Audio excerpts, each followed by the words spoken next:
we have a real treat for you. Who all in this room, aside from the gentleman standing in the back, watched or attended roller derby, I'm sorry. Oh, we got a sold out crowd. Well, that's awesome.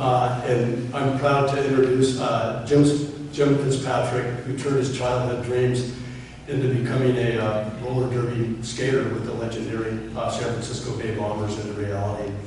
Not only that, he competed for Team USA in the 1993 roller game World Cup in Tokyo, Japan, then helped revive professional rollerball and became the coach and general manager of the San Francisco Bay Bombers. He is also an author, award-winning artist, and photographer. So a deep resume indeed. And just as a footnote as well, if you haven't, we've got a Cow Palace exhibit downstairs behind me, and we've got a lot of stuff displayed in there, conventions, Beatles, you name it. And the San Francisco Bay Bombers are a big part of that. So Jim, take it away.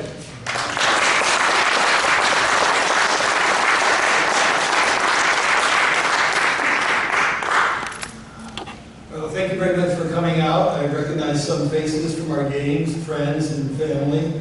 And my apologies, you have to sit through this again. They've been hearing this for a million years.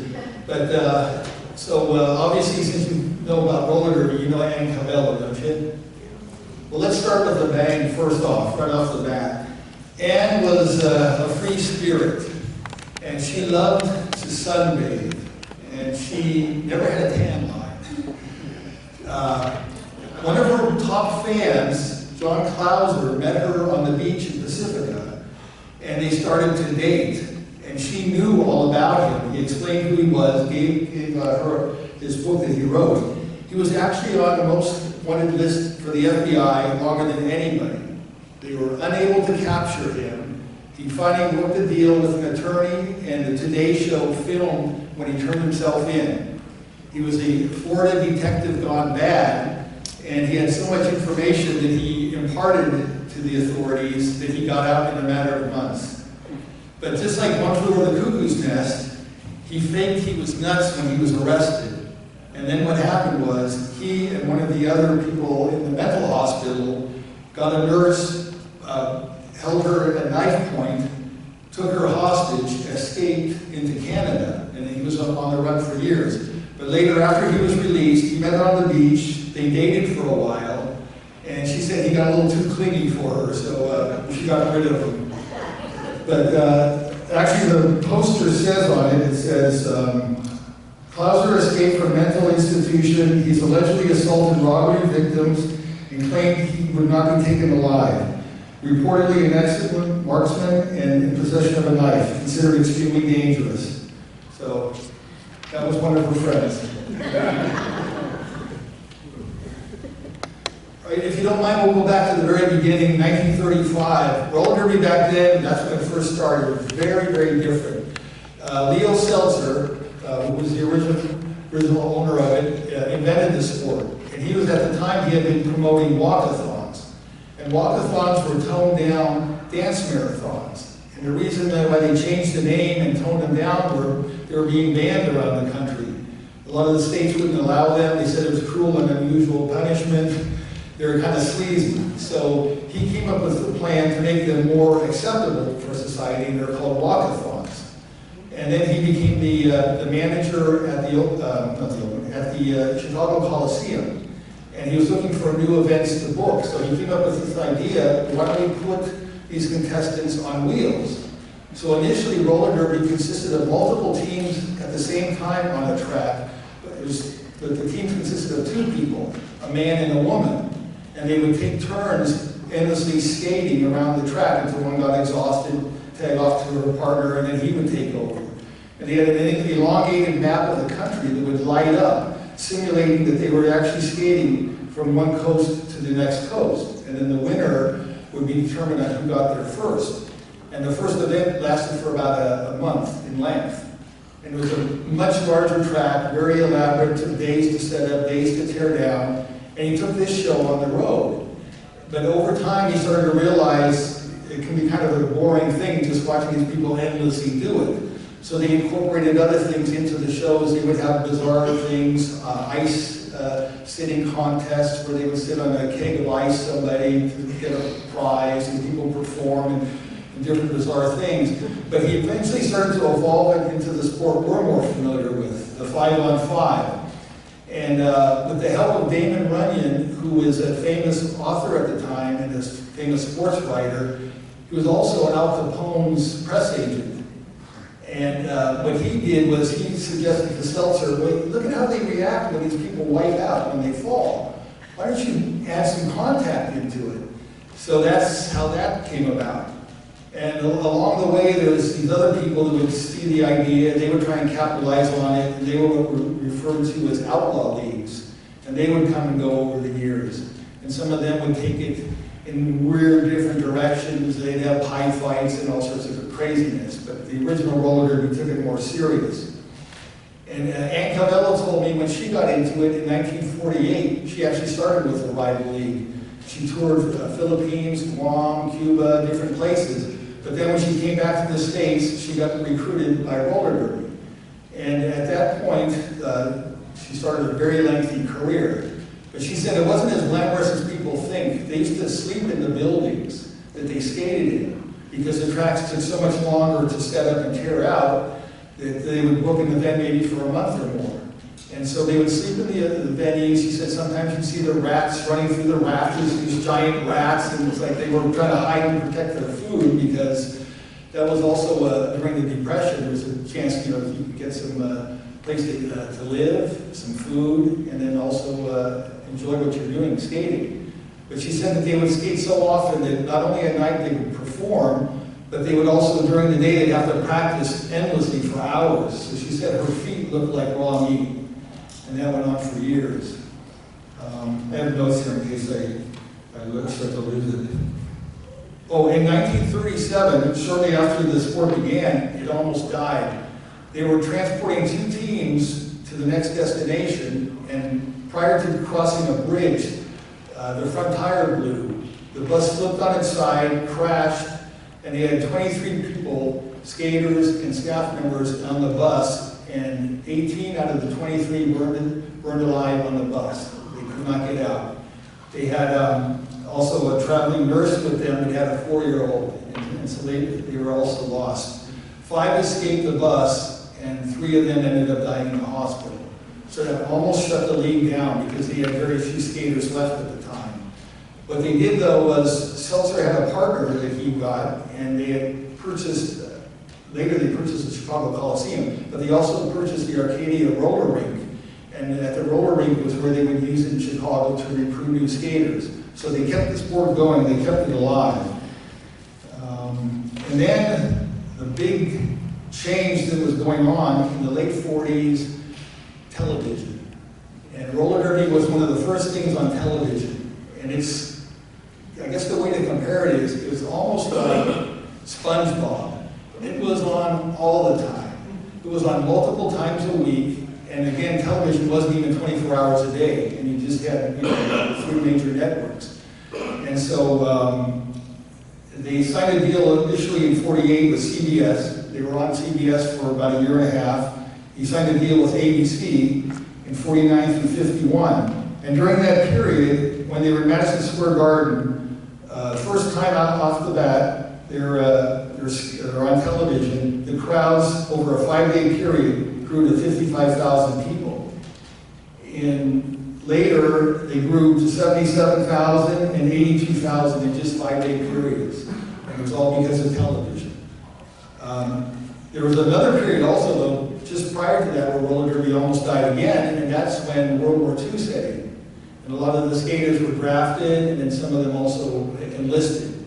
But they, at that point, they reduced down to just 1 unit of 2 teams, and they hit mostly the military bases where they performed.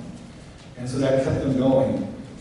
Let's see what else. Oh, the other thing was, when they lived in these buildings, if you were married, if 2 skaters were married, life was rough. You could not sleep together. They kept the sexes completely separate. The guys were in one section, the girls were in the other. The last thing they wanted was to lose a skater, so they kept them apart. And they didn't want fans getting too friendly either that way. As I mentioned, Aunt Cobell, she broke it in 48. Over her career, she broke her nose 12 times. And I remember her daughter described it to me one time. After she had the major surgery, the pins were being removed from her cast that were in her knee. And as the doctors saw through the cast and prepared to open it, she said, my mom the whole time, she said, was just jabbering away with the doctor, telling her about life and everything, could care less. The doctor cracked open the cast, out came the pins, didn't affect her in the least. And she came back and skated many, many more years after that. Okay, now, as far as the Cow Palace opened in 1941, and it didn't take long for them to start to book the roller derby as well. So the roller derby would come out here. They would skate in different venues in the Bay Area and California, but some big events were held at the Cow Palace. And eventually it built up to, in 1954, roller derby was getting so popular, they established the San Francisco Bay Bombers. So believe it or not, 70 years this year, the Bombers were around. Unfortunately, they're not again, but they were founded in 1954. And the first home base for the Bombers was actually the San Mateo County Fairgrounds. And they used to skate games there. And so by 1958, Leo was getting older and getting tired, so his son took over, Jerry Seltzer. And when Jerry Seltzer took over, it was like the stars all came into alignment. He had some of the best talent that had already started to establish themselves coming into the sport at that time. Charlie O'Connell, Tony Weston, and Caldwell was, always there. Kent Monty, and then a lot of the newer skaters, the Gammons, Tony Roman and his wife Carol Myers, and then later Cliff Butler, who was my coach. A little side note about Cliff Butler. I don't know if anybody remembers him on the Bombers. Cliff Butler. Well, actually, there was no such thing. Cliff Butler wasn't Cliff Butler. His real name was actually Cliff Avery. He could grow a mustache at a very young age, and at the age of 15, his parents signed a release, and he skated for the Bombers using his mother's maiden name. And he was something else. He was life on the road was rough. He broke his nose one time on the road, and instead of falling behind and missing a date, going to the hospital, being stuck in an emergency room all night, what he did was typical roller derby thing. He went out, got Chinese food, came back to the hotel, had a few drinks, took the chopsticks, and reset his nose. The other thing that came about at the time was a local station, Channel 2, had just started, and they were looking for new programming. And so the timing was perfect for that. And in Redwood City, of all places, there was a company called Ampex that had just developed a 2-inch videotape. And Channel 2 being a new station, they wanted the latest equipment, so they had that. So now instead of the lousy format of the kinescope, it was really bad quality, they had this really sharp footage, so it was much easier, more enjoyable watching on television. The other thing was he found a vacant auto dealership over in Oakland, and he converted that into a training school / event center. Because it was small enough to put up a few bleachers, but now he can record games out of there, very cost efficient, train new skaters, and then go around to the different cities, Richmond, Oakland, Sacramento, San Jose, all over, and then skate the major games at the Cow Palace. So he started skating at the Cow Palace once a month, and he would do the championships there every year. And in fact, I have over here, this is a 1965 program. This will make us all feel bad. Here's a 1965 $2 Impala. You can sell it, buy it out the door, $2,688. Or you can do $22.22 down, $53.33 per month. So that shows that this takes us back. But back then, the Cow Palace, it was so big, they drew for the semifinals the previous season 13,363, and the finals, the championships that the Bombers won, 15,084. And if you think about it, the week before, they were on Channel 2 filming out of Kezar Pavilion. So they were just cranking out games, averaging 5 games a week. And 6 months out of the year, they were in the Bay Area, and they would go on the road for about 4 months. But they would take a break during the holidays, and then they would start back up. And let's see, so the other thing was, there was an auto dealer that loved roller derby, and he had a new dealership that was opening in Oregon. So he convinced Seltzer, he goes, I want to run info commercials with roller derby. He goes, that way the people will look at my commercial because they're going to stay looking at the TV, watching the game, because they'll love it. So Seltzer worked a deal out with the television station up in Oregon, and what happened was the station was inundated by phone calls. We want to have a live game. So we flew them up there, a team, they put on a game, sold out, and Seltzer said, I got it. We're going to syndicate all over the country, and then we're going to hit the road, and we're going to be able to hit all these towns, and we're going to have sellouts. But they couldn't with this giant track. So he convinced one of the skaters, Gil Orozco, who was really good at carpentry, to build a much more portable track, 96 by 50, which is the size of a basketball court. And that's why it could fit into buildings like Kezar Pavilion or high school gyms.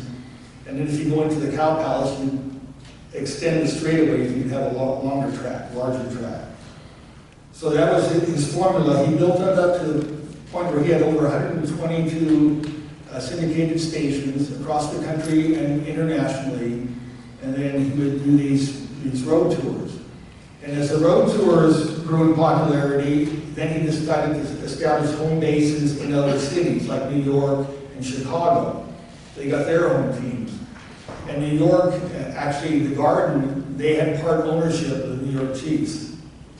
Oh, and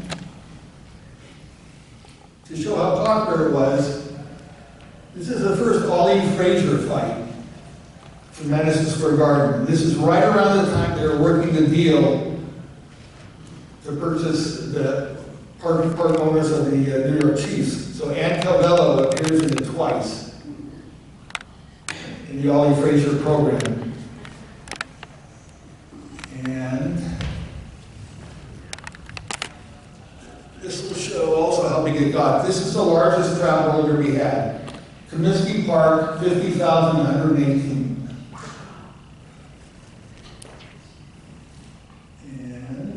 And this shows where he drew his inspiration was from the walkathons. This is actually a Leo Seltzer promotion, a program from 1934 when he was promoting the walkathons around the country.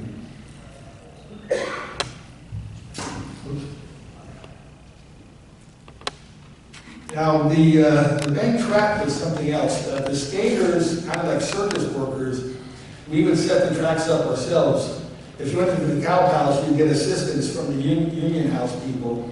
But for the most part, we set it up ourselves because we didn't trust people to do it wrong. If you didn't countersink a screw properly and somebody fell, they could slice, like I did, slice your hand wide open or your wrist or whatever. So the skaters took pride in not only maintaining the tracks, constructing the tracks, and then they would come in ahead of time, the skaters who were on the track crew, set up, skate that night, tear down, and go to the next town. And that was a long, rough haul, some of those rides.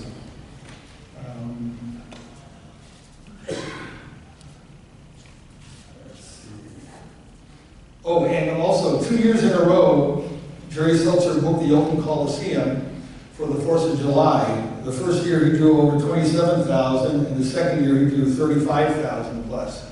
And what he did was he made arrangements with the city that he handled the fireworks for the city of Oakland. Now, also at the Cow Palace and on Channel 2, there was a quote rival. Their fan base overlapped. The wrestling promoter, Roy Shire, was promoting at the time National All-Star Wrestling on Channel 2. Later, he promoted big-time wrestling. When he switched, he was taken off of Channel 2 in an unusual situation. Roy Shire was kind of a strange individual, and he loved to chew tobacco. And so at the station, he had a habit of spitting the tobacco all over the floor. because they would film the wrestling matches for television actually in the studio. And so the new station manager warned him, do not do that anymore. And his attitude was, I'm Roy Shires, I've made this station. They were gone. They were taken off the air, and eventually got onto Channel 44. But I always wondered if they were rivals, they hated each other, Jerry Seltzer and Roy Shires, because they booked the same venues, they were on the same station, they're trying to get a fan base that kind of overlapped. And actually they were friends. And Roy Shires, unbeknownst to a lot of people, promoted roller derby events for Seltzer down in Fresno, where he also did some wrestling promotions. And they flew over at one point to Hawaii. They were going to do a co-event, but that never came about. Now in 1970, Seltzer saw how big things were getting, so he hired a producer to film a documentary on roller derby. So they hit the road, and they went from town to town filming. They filmed in the garden. They came back. They filmed in the Cow Palace. But the one promoting the movie, he had a brilliant idea. Let's put a camera on one of the skaters.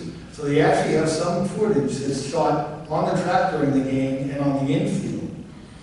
And also the thing that makes the footage so valuable is, sadly, almost all of the roller derby and old wrestling footage is gone. And the reason for that was nobody realized what the future would bring with video recorders. So what happened was, the system was called bicycling.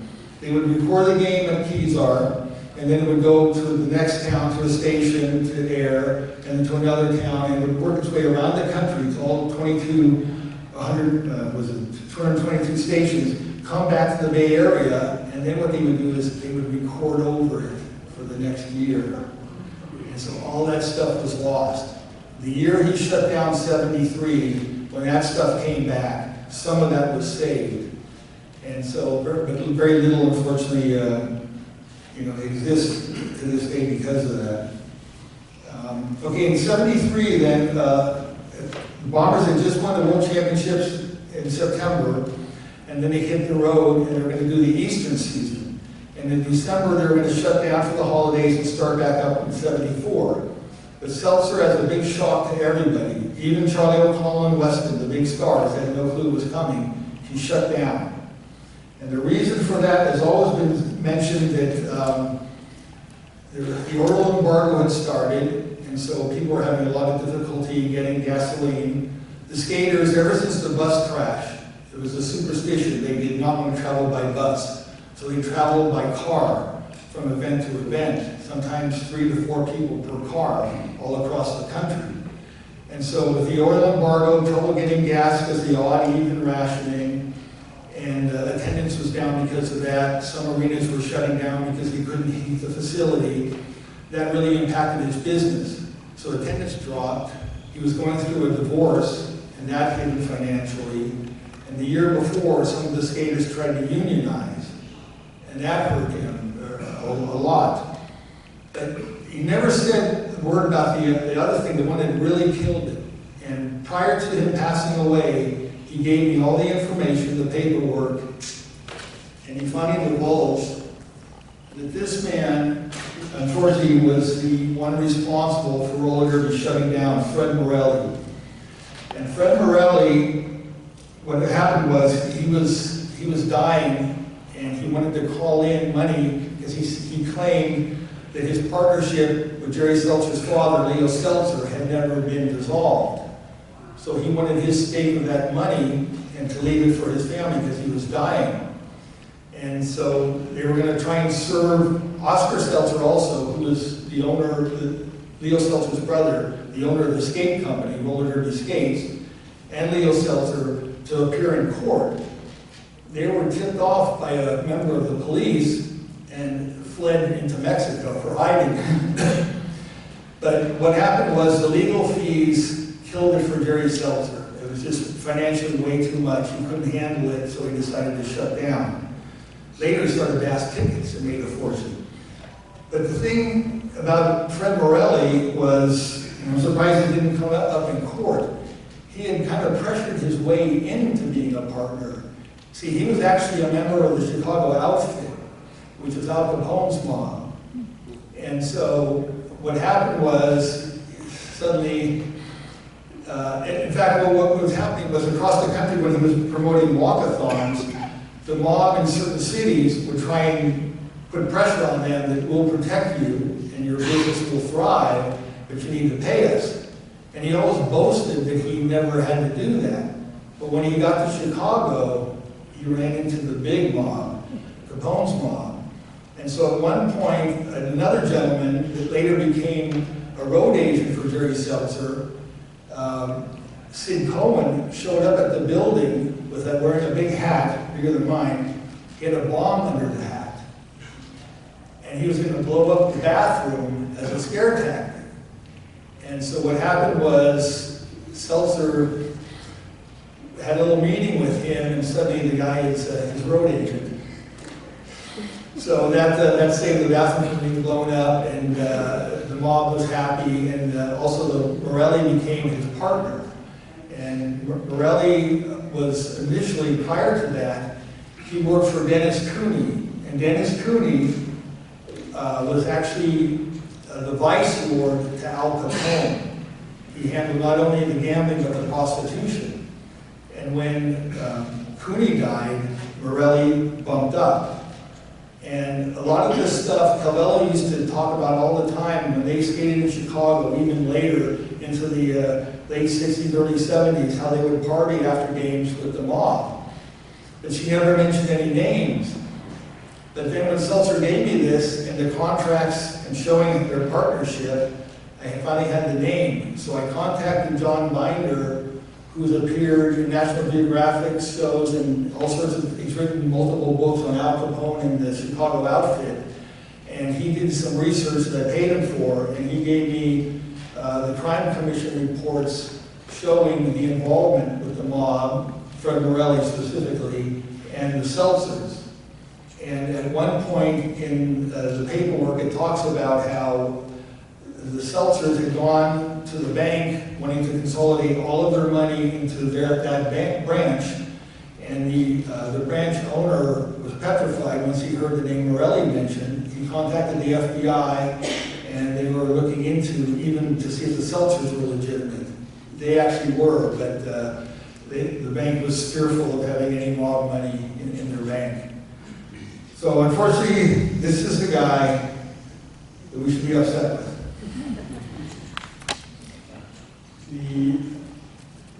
While I'm here, a lot of people over the years have seen roller derby on television, they never got a close-up of it, or they've seen the track in person, but they never really touched things. The rails of the track were 2x4s, and the rail padding wasn't padding, it was aesthetic. There's a lot of games skated, you would just see exposed 2x4s. If you skated at the Cow Palace or for television, you would always have the rail pads to look good. That's how they used to say the padding, to look good for television. But you see, you can crush this down to nothing. It's basically just aesthetic for color.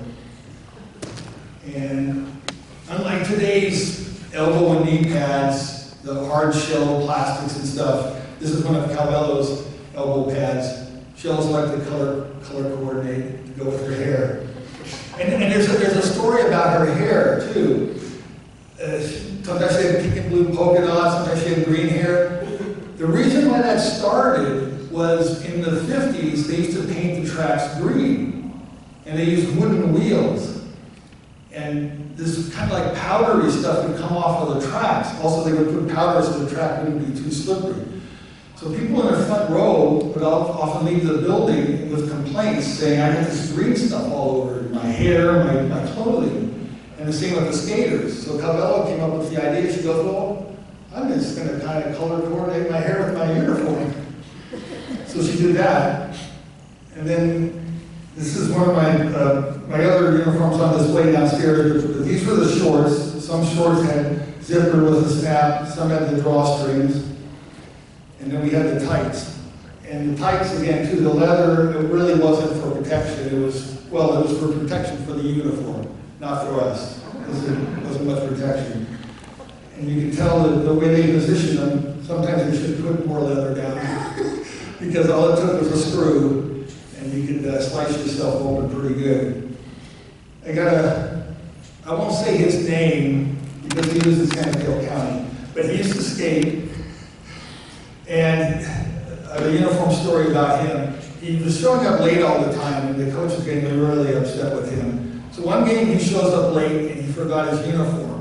So he grabbed from the back, they had some extra uniforms, and he comes out to the track. The girls are almost through skating the first period. The guys are almost ready to get on the track. He comes out, and the tights and shorts are too big. And he's holding them like this. Anybody got a safety pin? Oh yeah, we got a safety pin. No. So the coach was furious with him. Get on the track, you're jamming. So they reach back to give him a jam out of the pack. He lets go of his tights and shorts he's holding up. And suddenly they start slipping down. So he loses balance as his leg is going higher, the tights are going lower, and he basically fell bare bottom on the track. So that was not part of the show. That was not part of the act. So strange things would happen along the way. And then this is one of Calvello's helmets.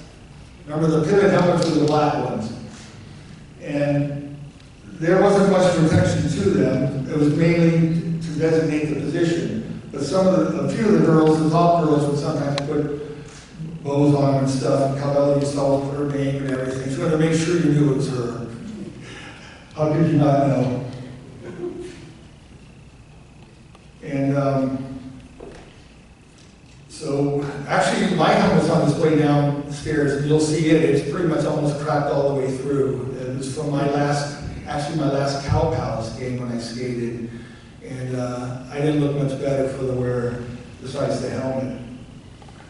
Well, over the years, I don't want to go over too long, but over the years, there's been other leagues that have come and gone that have tried to revive it.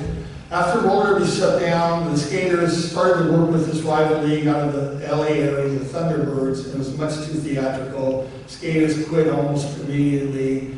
The fan base dropped from the Garden to over 20,000 to 10,000 after the first game, and it just plummeted.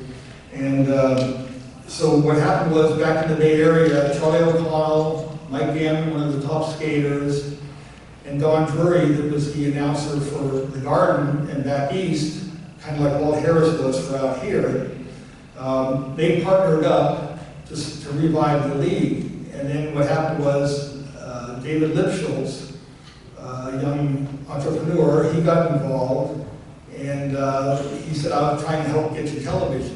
So we got back on Channel 20, the new station at that time, that had switched from a Spanish station to English. And we had a run of from 77 until 87.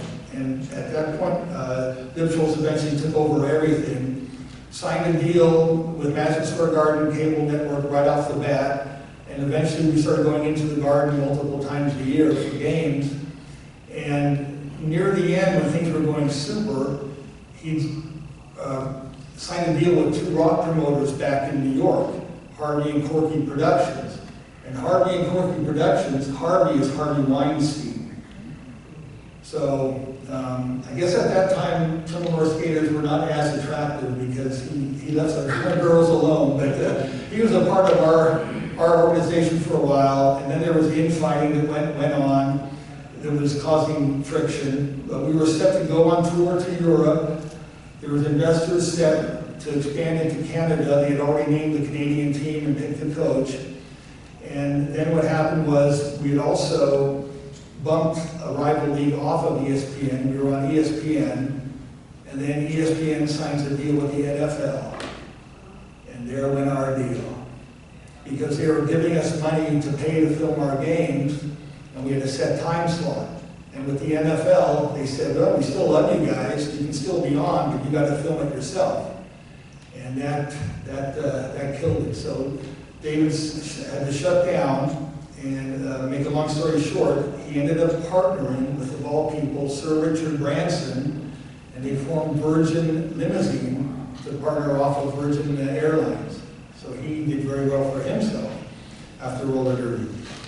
And then when I got involved trying to bring it back again, finally I worked a deal with Channel 20.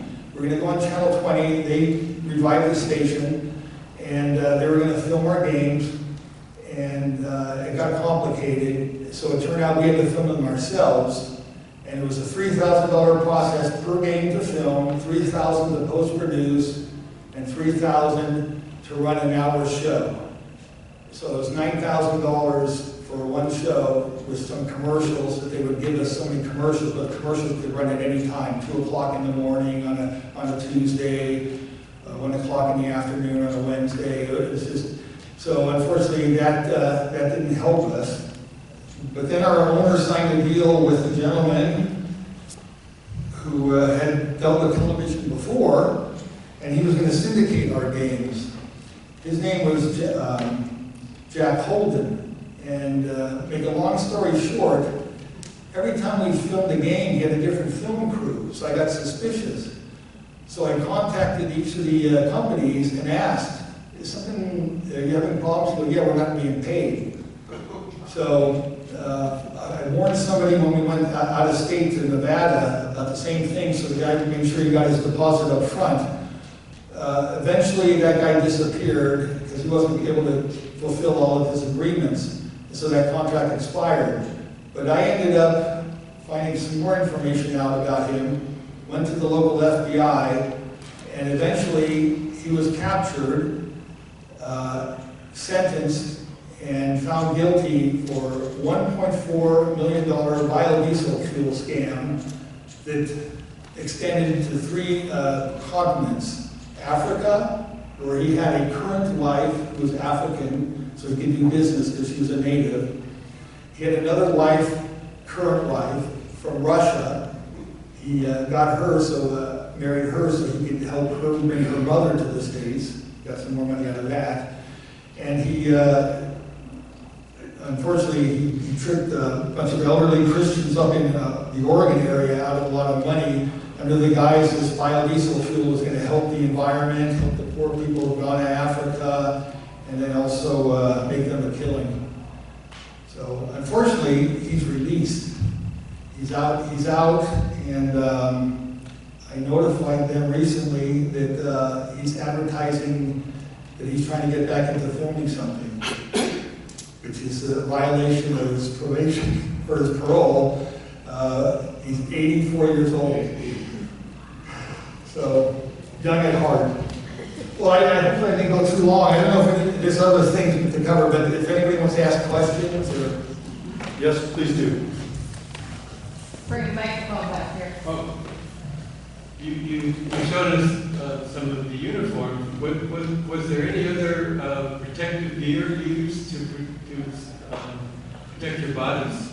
Not really. I mean, some people would jerry-rig stuff themselves, find it some type of padding, just tape it themselves in. There was actually, to begin with, a little pocket back here for the tailbone that they put a little cushion in that was always uncomfortable when you fell, so that everybody would remove it.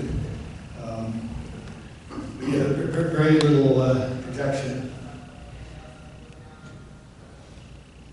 Oh, go ahead. When I was a kid, we watched roller derby all the time, and this was in the 60s, and we always suspected that the winning team was predetermined. Can you comment on that? Okay, I was waiting for somebody to ask that. Well, there's an old carnival term that wrestling took over. It's called kayfabe, where you portray something as being real. And with actually with walkathons and dance marathons, some of them were on the, they were rigged.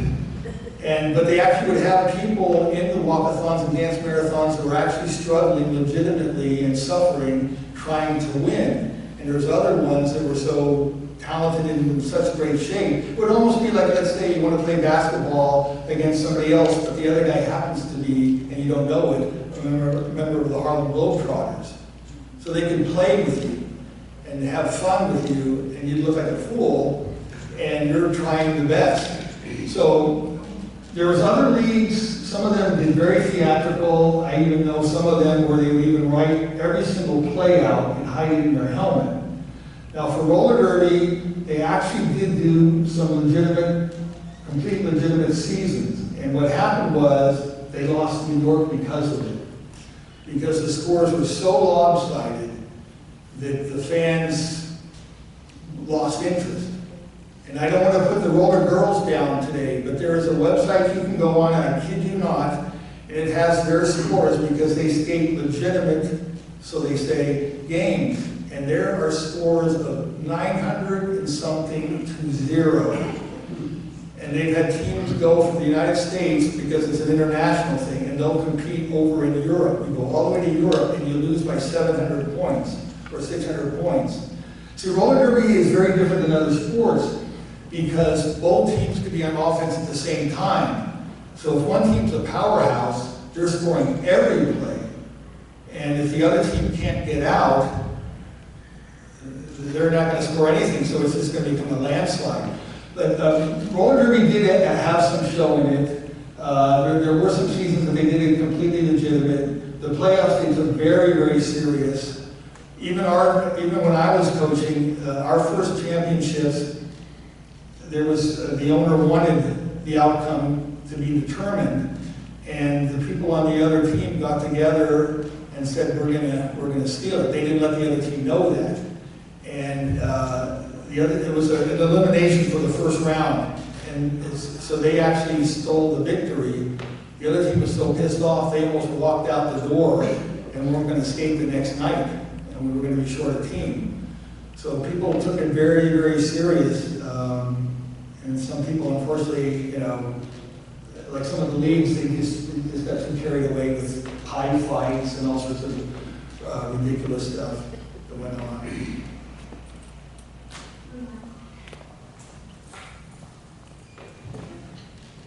So how did a team score? What was the way that they scored? Okay, well there's 5 positions per team. Oh, and it's interesting too. The black helmet is known as the pivot helmet.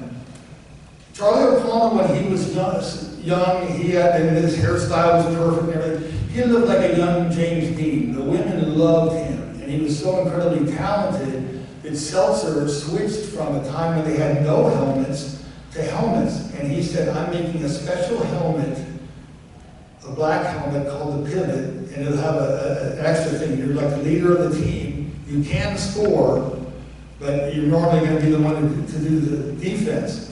And they have that position start in front of the pack. So he told the cameras when he started filming for Channel 2, watch the guy in front with the black helmet. It was O'Connell. So basically, he was that good that they evolved that position for him. But so the pivot is like the leader of the team. They're in the front of the pack. Then there's 2 solid helmets, colored helmets, like the bombers would be orange, behind him. They're the blockers. They stay in the pack. They either help their team out or try and prevent the other team from scoring or getting out.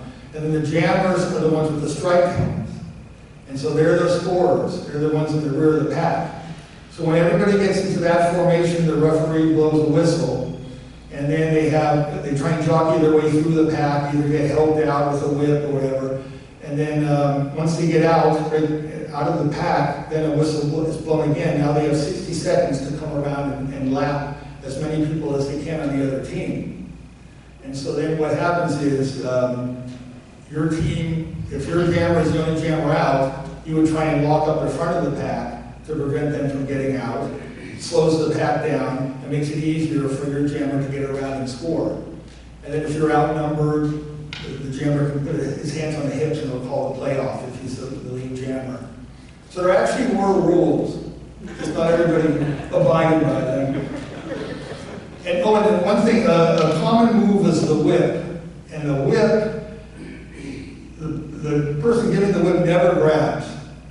The person giving the whip puts his hand back, his fist back, and the jammer grabs. Because the jammer wants to be able to control the whip. Because if you're going out of control or you see something in front of you and you might fall, you want to be able to release from it. But I remember the first time during a practice, the guy grabbed me. He didn't know any better, so he just grabbed me and whipped me right into the rail. I slid down the rail about half of the track, and I remember going to the showers afterwards, and they burnt one off completely. Oh, ouch. Burnt it off. It took about 12 years for it to grow back. So you'd have to talk about like salt in a wound, taking a shower that night. But yes, you have to be careful. There's certain things you should not do. And that was one of them. Oh, one more question. Yeah. Roller derby rivalries, Joan Weston and Galbella, Charlie O'Connell, Ken Bonnie. Was there actual hatred between those skaters? There was, in those cases, there was real strong respect, but there was dislike. See, Calvello, a lot of people don't realize, they always remember her as the bad girl. She was on the Bombers first, and her and O'Connell dated, and they had an ugly breakup. And O'Connell told Seltzer, either she goes or I go.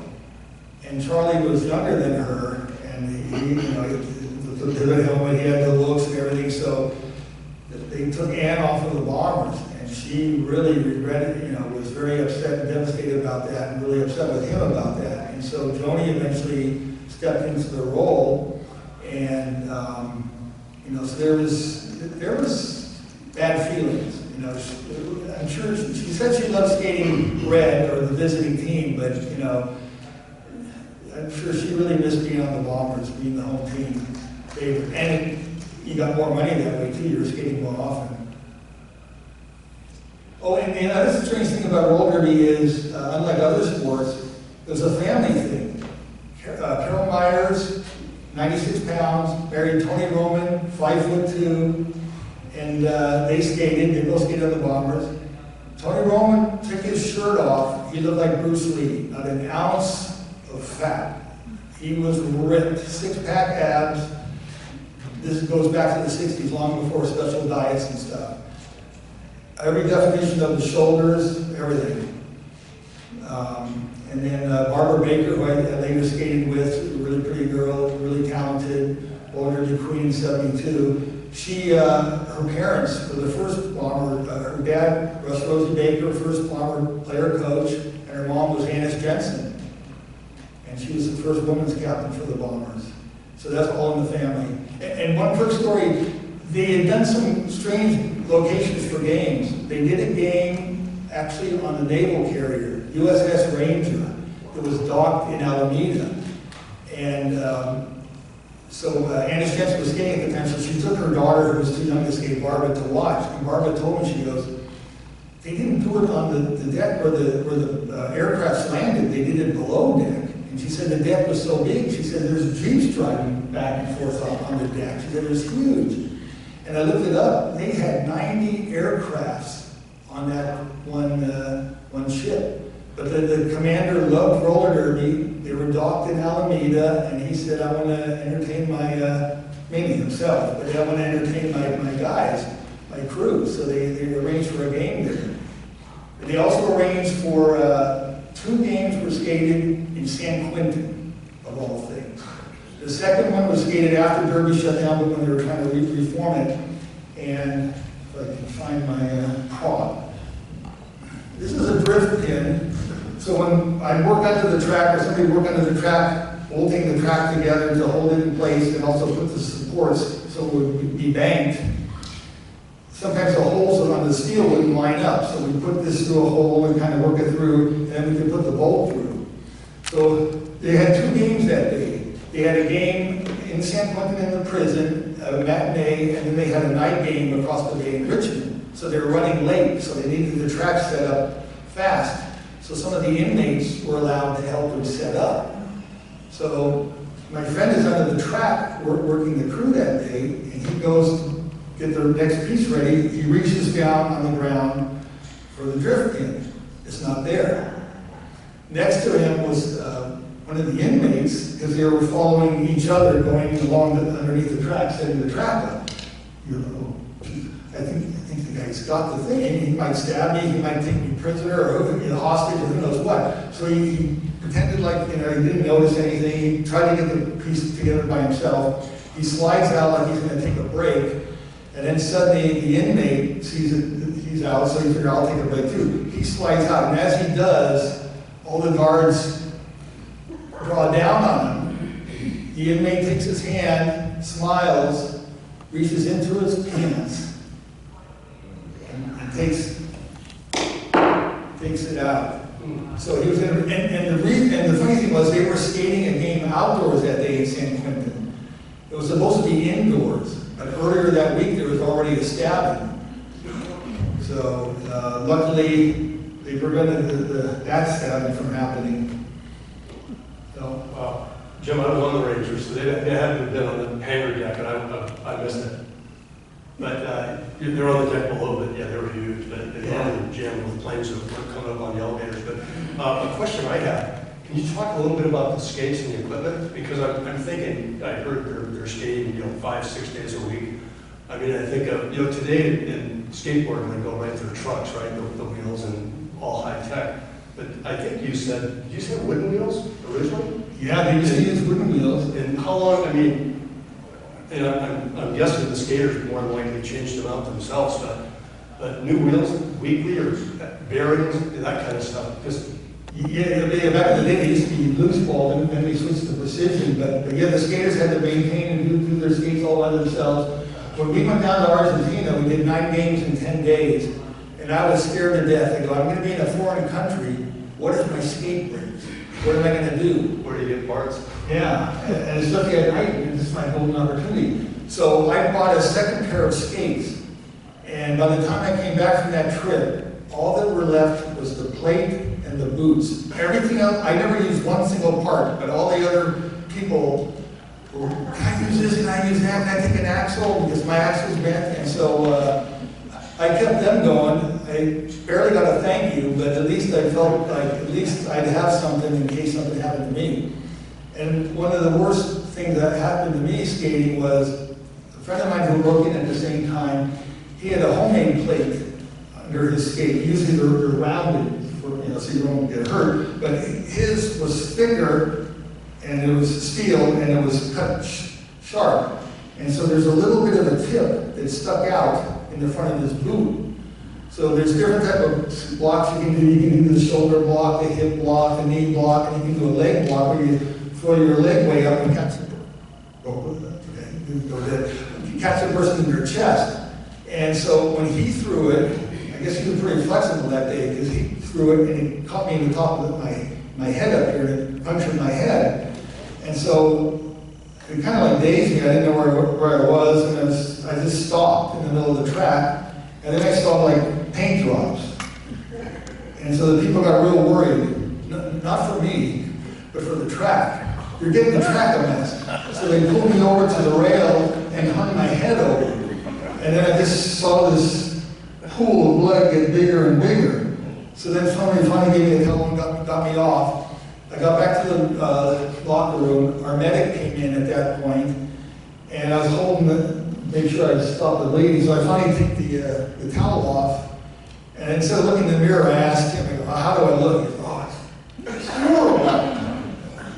So then I finally got out there, so I looked in the mirror, and it's not that bad. He goes, no, it's your face, not their head. But yeah, so that was kind of painful. But yeah, everybody maintained their own skates, and the strange thing was that roller derby had their own skate company that Leo's brother Oscar ran, but the roller derby skaters didn't use roller derby skates. They used Chicago Jet skates, a rival company from Chicago. But we would loosen some more than others. We'd loosen the front trucks so that way we could really maneuver around a lot better. And coming in not knowing anything, they would never tell you anything. Yeah. And then finally somebody said, you loosen your trucks. So I didn't know any better, so I loosened front and back. And that was a mistake.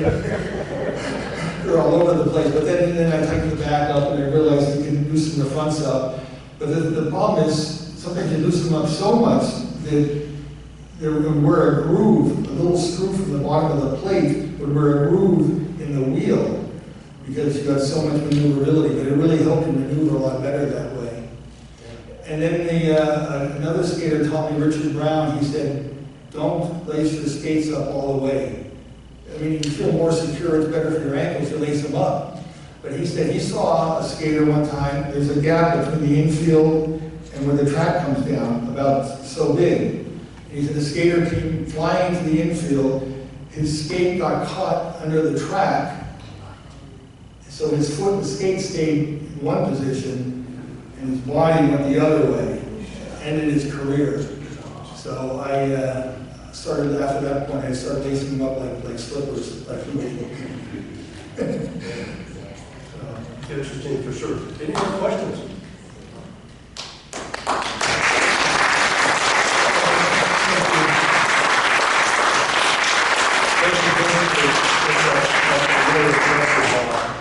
You know, the Wayback Machine for many of us. I think every hand in the room went up. But we thank you, Jim. There's refreshments outside, and I think a small treat. And we encourage you as well, before you leave the building, go down and take a peek, you know, at the Cow Palace exhibit. There's more fanfare down there. Thanks, everybody, for attending.